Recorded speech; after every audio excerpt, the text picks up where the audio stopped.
Today on Washington TV. Obama, Merkel, hopeful of Mideast peace process.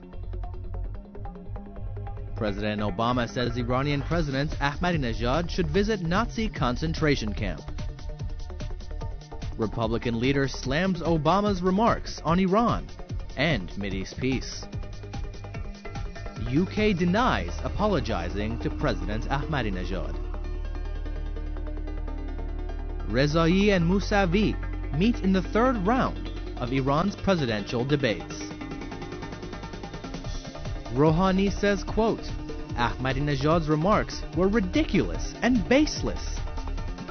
These stories and more at televisionwashington.com.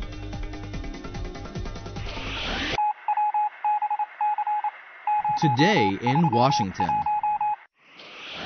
U.S. President Barack Obama said today that Iran's President Mahmoud Ahmadinejad should visit the Buchenwald concentration camp in Dresden, Germany. Obama, who spoke shortly before making a visit to that site, was asked what he thought Ahmadinejad could learn from Obama's visit there. Obama said, quote, he should make his own visit. I have no patience for people who would deny history, and the history of the Holocaust is not something speculative. On Wednesday, Ahmadinejad called the Holocaust a, quote, great historical deception in his latest verbal assault on Israel. U.S. President Barack Obama and German Chancellor Angela Merkel today vowed to press ahead with efforts to resolve the Israeli-Palestinian conflict and work together to persuade Iran to abandon its nuclear drive. Speaking at a joint press conference in Dresden, Germany, Obama said that the, quote, moment is now for us to act on what we all know to be the truth, urging both Israelis and Palestinians to make concessions. Merkel expressed hope that Obama's efforts would kickstart the stalled peace talks. Obama, who was speaking a day after offering the Muslim world a, quote, new beginning with the United States, said that Washington was ready to engage in, quote, serious dialogue with Tehran to resolve the nuclear dispute. U.S. House Minority Leader John Boehner yesterday criticized remarks made earlier by President Barack Obama in his address to the Muslim world. Boehner also said that Obama's pledge to engage Tehran, quote, without preconditions, puts Washington in a position where it, quote, looks weak in the eyes of Iran's leaders. He said, quote, the given outrageous statement their leaders have made, I don't know how we can continue to sit down and talk to them without preconditions. Boehner also said that it was inappropriate for Obama to suggest that Israelis and Palestinians share equal responsibility for the lack of a peace process.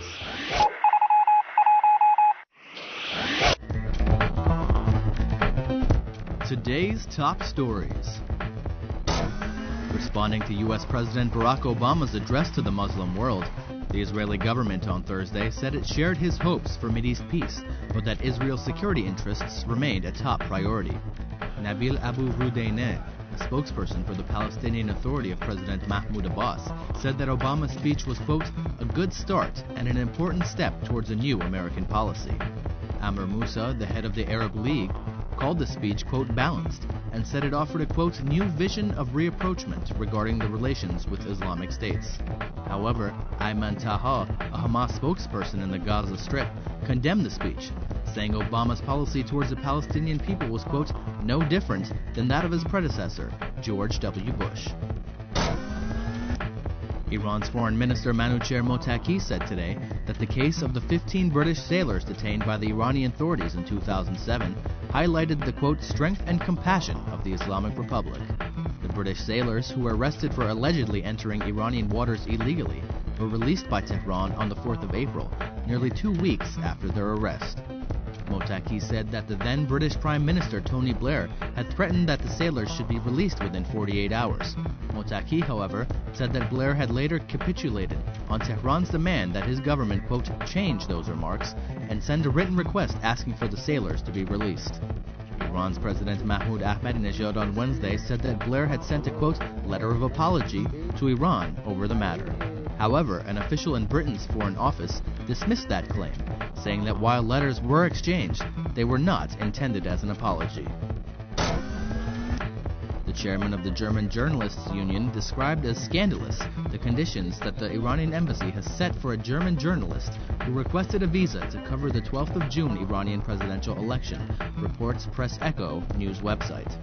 Earlier today, the German weekly magazine Focus reported that the Islamic Republic of Iran has refused entry to its editor, Dr. Andrea Hoffman, following her refusal to accept a demand by the Iranian embassy's press attaché, who had asked her for, quote, editorial favors in return for a visa. Quote, such a demand is scandalous, said Michael Konkin, the chairman of the DJV, adding, quote, the readers have the right to critical coverage. Government propaganda, for whatever regime, has no place in German media.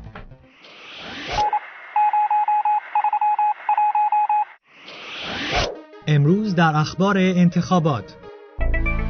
در سومین مناظره انتخاباتی ریاست جمهوری دهم پنجشنبه شب با حضور محسن رضایی و میرحسین موسوی، طرفین عموماً به مسائل داخلی پرداختند و اقتصاد موضوع اصلی مناظره آرام و بدون تنش‌آنها بود و هر دو ترجیح دادند که مواضع یکدیگر در عرصه سیاست خارجی و بین‌الملل را به چالش گیرند.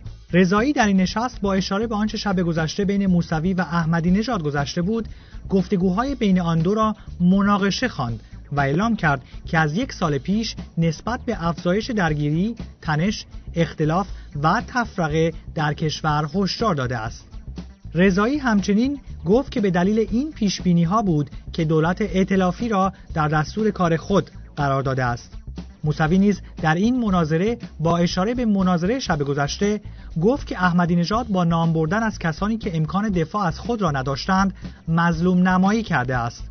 وی همچنین تاکید کرد که رئیس جمهور بایستی از جان و مال و ناموس مردم خود حفاظت کند و نمیتواند برای اهداف خود اسرار کشور را بیان کند و یا با نام بردن از افراد آبروی آنها را ببرد.